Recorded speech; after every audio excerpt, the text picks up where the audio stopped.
એટલું બધું બોલવાનું હતું દોસ્તા હું જીવતો છું કેવી શેતુરી મંત્રી નીકળી હતી હું આને ધક્કો મારી દઈશ તું કે જે એસ્કીડન્ટ હતું બોલ પાક્કું દાદી આ વાત આપણા બે વચ્ચે રહે. ડાગલા એ ડાગલા કેમ આમથી આમતા ડાગલા કાયમ ચૂરણ કાવ્યું છે ગેસ બેસ ચડ્યો લાગે તને ઉપાધિ કરમાં મારી પાસે પડી છે હજી તું લઈ લે મારી પાસેથી હો. ગેસ નથી ચડ્યો ગેલા ખબર નહીં કઈક વિચિત્ર લાગે ભૂખ નથી લાગતી નીંદર નથી આવતી. ઓ નીંદર નથી આવતી કઈ ખબર પડે સીડાને હું થયું એ? હા એને ખરજવું થયું છે.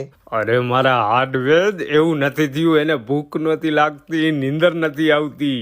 હા જેજી કબજિયા એને પ્રેમ થયો હોય તું રેવા દે પ્રેમ થયો હોય એને બસ. ઓ હા પ્રેમ થયો છે જંગલી જુલી હારે ના તને પ્રેમ થઈ ગયો છે નિર્જરા ભાભી હારે મારા રાધે લગન લગ ગઈ હે તુમ છે મેરી લગન લગી વાહ ના ના ના એવું કાઈ